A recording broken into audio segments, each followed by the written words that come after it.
and they have beads or chopped bugle beads. These stitches are sewn on tightly. What's needed here is just mother of pearl. There are crystals, of course, of various shapes. Regarding the placement of crystals, we can most often, of course, see crystals and beads sewn primarily in the center of the flower. For example, I also put them at the corners of the leaves. I, of course, enlarged it so that what I'm explaining is clearer. Let's say I put a 16th size in the center. Very rarely, a 20th. And if the flower is very large and I'll be using it somewhere on the skirt, then I might put a 30th size. Here, for example, is a 30. Here is a 12. Here is a 10. I'll show you the 16th size a little later.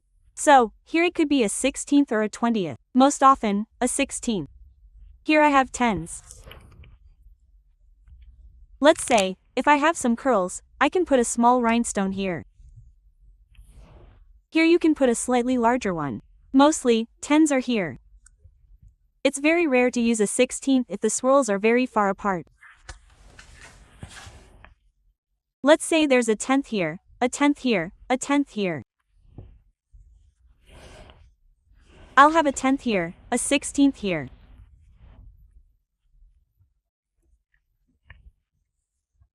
If there are a lot of empty spaces, I can also place additional rhinestones outside the pattern on the material.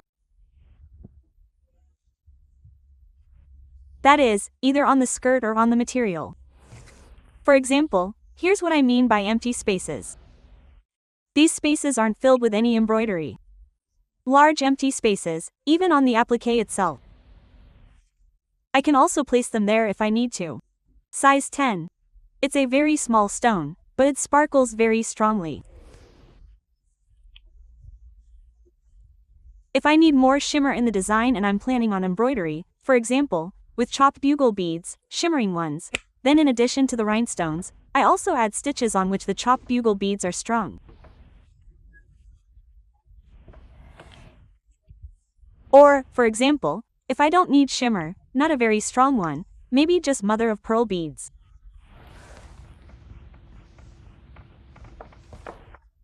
These stitches are sewn tightly next to each other. That is, here's the size of, say, the beads, and one is tightly next to the other.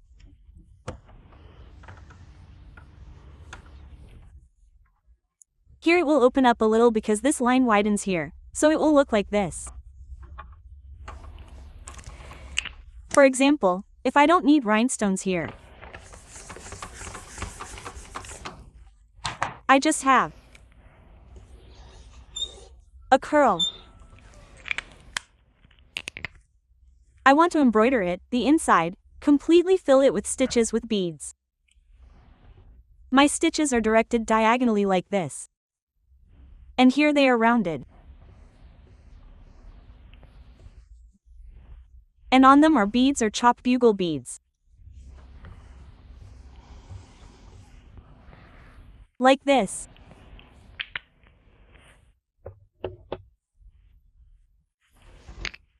Now, regarding the flowers themselves, you can embroider stitches like this and string 2 or 3 beads on them.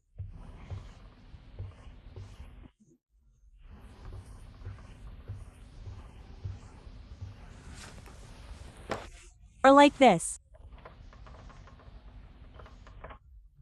That is, if the flower is larger, you can do the same as on the leaves.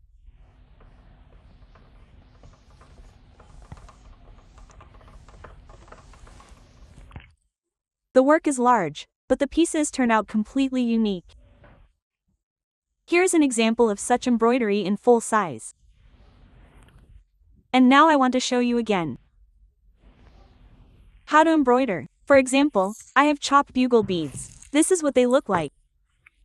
Very small rectangles.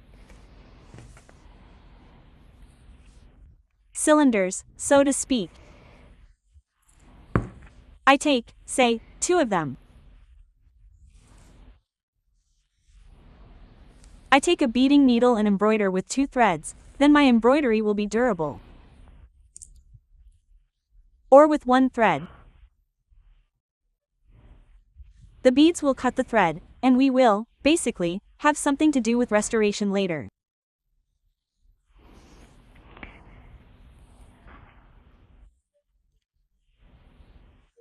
But with 2 threads, the pieces can withstand a lot of rolling, that is, they are quite wear resistant.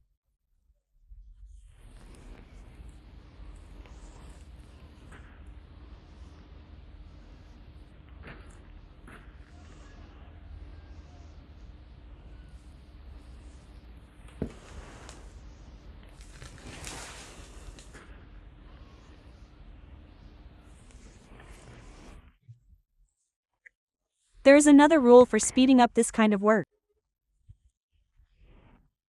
The shorter the manicure, the faster the work. So keep that in mind too.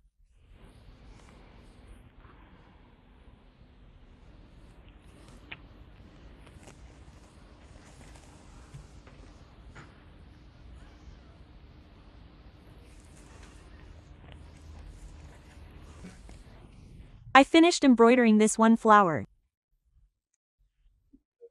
Now, if you extend it, that is, continue working on this applique, embroidering more leaves, then, as you can imagine, there will be even more shimmer directly on this applique.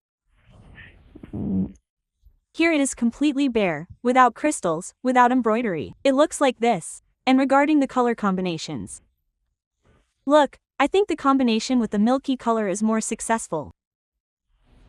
The color is called silk. Well, that is, in English, silk. These are products of the Swarovski company.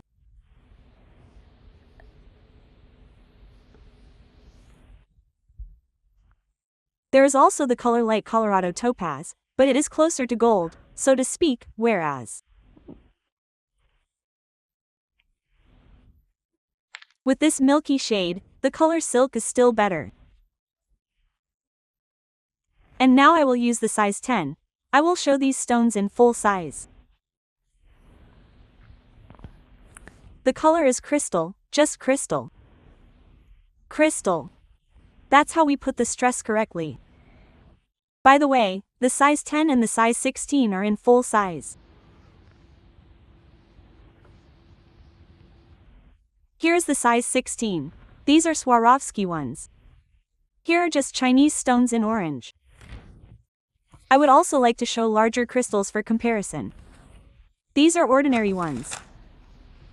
These are Swarovski crystals.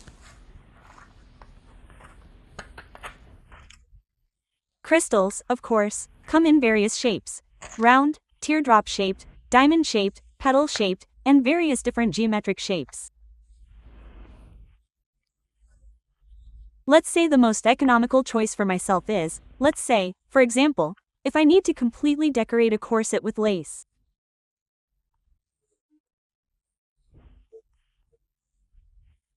And this lace should be scattered throughout the entire corset, both in the front and in the back, studded with crystals, spaced 1 to 2 centimeters apart. Here's how I'm spreading it out now. I maintain this distance, but it's laid out, of course, according to the pattern, that is, again, according to the diagrams I showed you. A flower, a petal, that is, the center of the petal. I maintain approximately this distance. And the corset we build together requires 200 size 16 crystals and 300 size 10 crystals.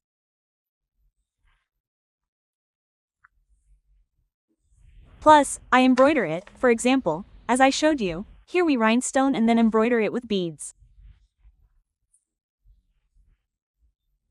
The result is a very luxurious corset with minimal, let's say, financial costs. But it's not just a question of financial costs here. Working with small crystals is more labor-intensive, but also more accurate. Larger crystals, of course, are quicker to embroider, but they're often perceived by most clients as a bit rough, for example. That is, they're good for a brooch on a skirt, where the transition, say, is from the corset to the skirt. If there's some draping, you can make a brooch of some sort.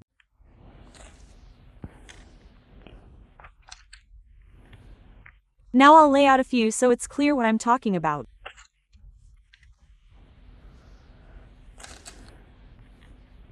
For example, like this. And a large Swarovski crystal in the center.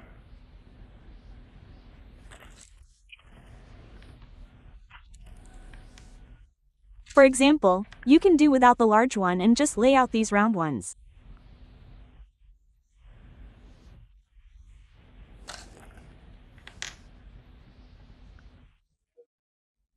Due to the number of facets, round ones are 4 times cheaper than crystals of this size, that is, shapes like a teardrop or a diamond. I also think that's important information.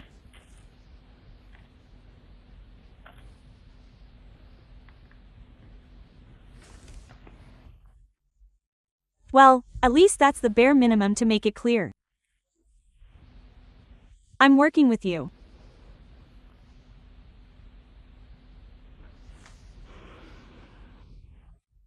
Here's another embroidery option. Exactly the same pattern as I explained, only in the centers instead of crystals. There are no crystals here, and there won't be any. There are just pearl beads, so mother of pearl is what's needed here.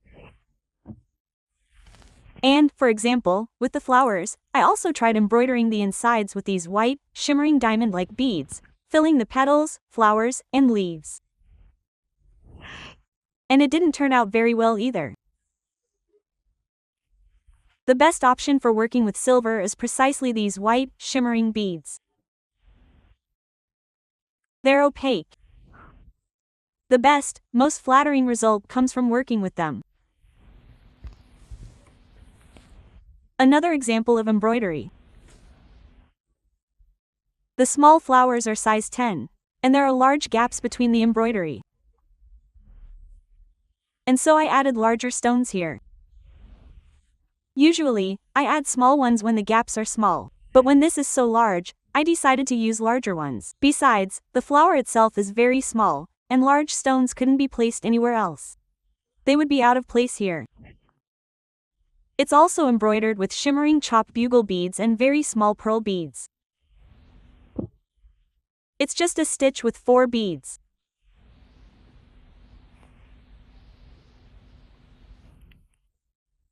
Also, before embroidering appliques or any lace, we need to figure out where and in what places. So, we have a pre-planned pattern. Yeah,